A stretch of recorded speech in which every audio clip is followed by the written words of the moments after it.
I said Marvel movies aren't cinema. Let me explain. By Martin Scorsese, The New York Times, November 4th, 2019. When I was in England in early October, I gave an interview to Empire magazine. I was asked a question about Marvel movies. I answered it.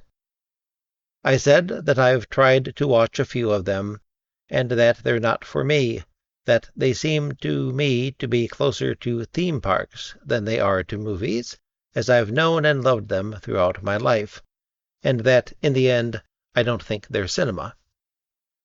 Some people seem to have seized on the last part of my answer as insulting, or as evidence of hatred for Marvel on my part. If anyone is intent on characterizing my words in that light, there's nothing I can do to stand in the way. Many franchise films are made by people of considerable talent and artistry. You can see it on the screen. The fact that the films themselves don't interest me is a matter of personal taste and temperament. I know that if I were younger, if I'd come of age at a different time, I might have been excited by these pictures and maybe even wanted to make one myself. But I grew up when I did, and developed a sense of movies, of what they were and what they could be, that was as far from the Marvel universe as we on Earth are from Alpha Centauri. For me, for the filmmakers I came to love and respect, for my friends who started making movies around the same time that I did, cinema was about revelation, aesthetic, emotional, and spiritual revelation. It was about characters, the complexity of people and their contradictory and sometimes paradoxical natures, the way they can hurt one another and love one another and suddenly come face to face with themselves. It was about confronting the unexpected on the screen and in the life it dramatized and interpreted, and enlarging the sense of what was possible in the art form. And that was the key for us. It was an art form. There was some debate about that at the time, so we stood up for cinema as an equal to literature or music or dance. And we came to understand that the art could be found in many different places and in just as many forms. In The Steel Helmet by Sam Fuller, and Persona by Ingmar Bergman, in It's Always Fair Weather by Gene Kelly and Stanley Donen, and Scorpio Rising by Kenneth Anger, in Vivre sa vie by Jean-Luc Godard, and The Killers by Don Siegel, or in the films of Alfred Hitchcock.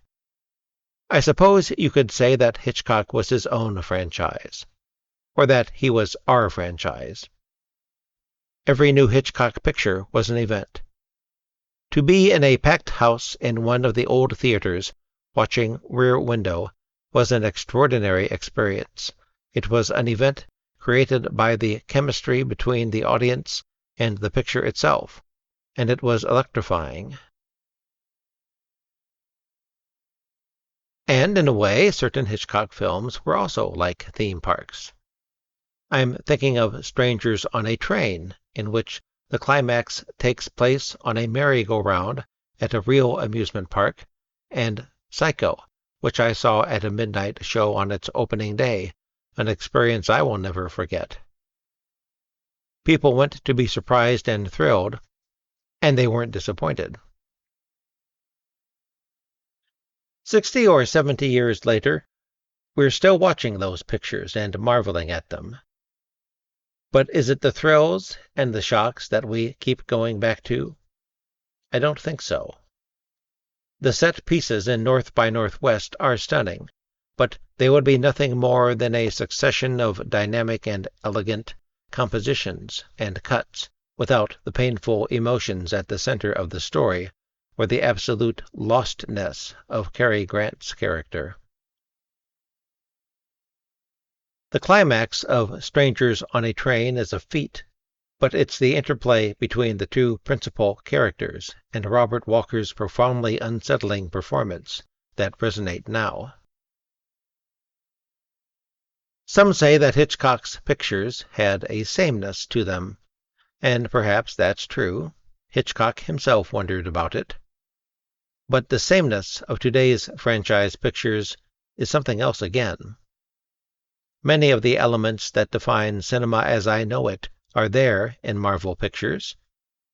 What's not there is revelation, mystery, or genuine emotional danger.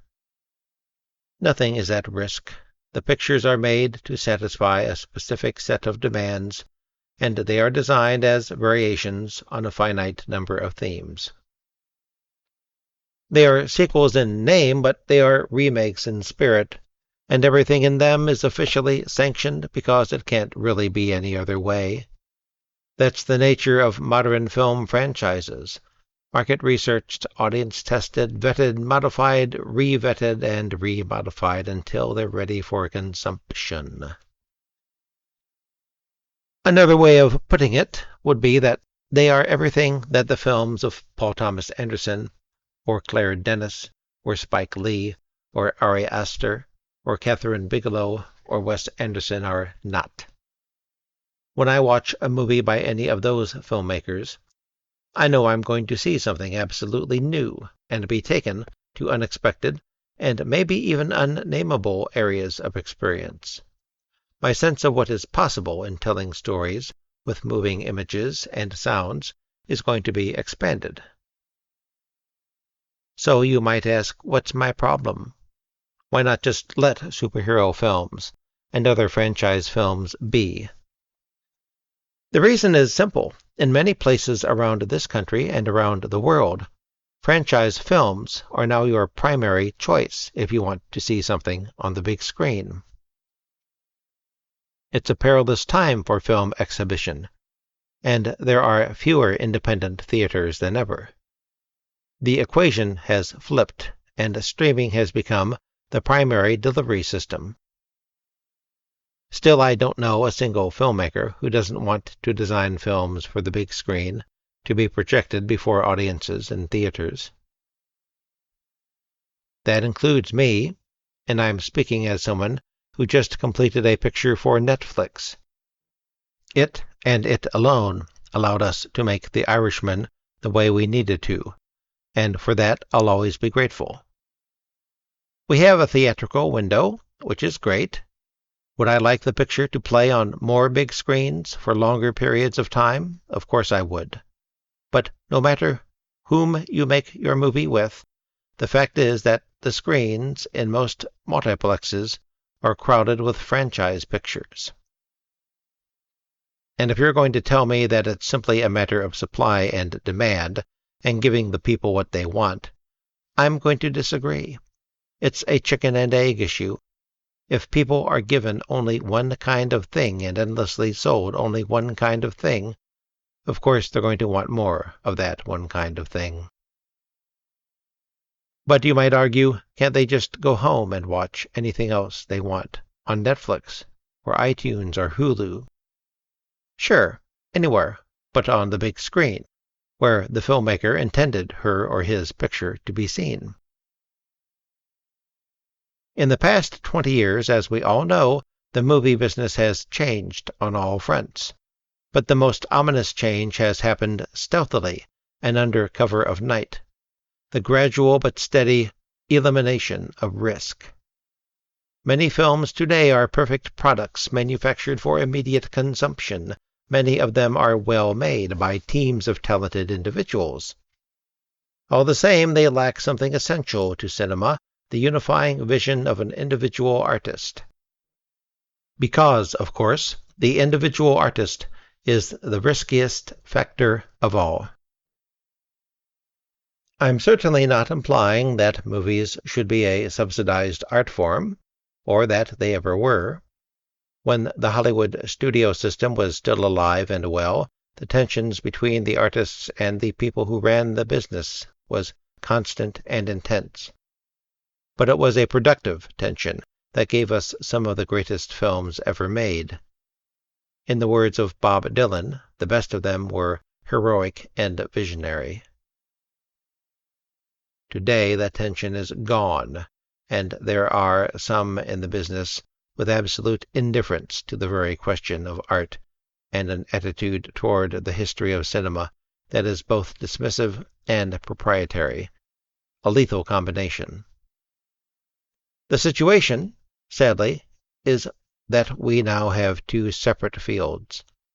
There's worldwide audiovisual entertainment, and there's cinema. They still overlap from time to time, but that's becoming increasingly rare, and I fear that the financial dominance of one is being used to marginalize and even belittle the existence of the other. For anyone who dreams of making movies, or who is just starting out, the situation at this moment is brutal and inhospitable to art, and the act of simply writing those words fills me with terrible sadness.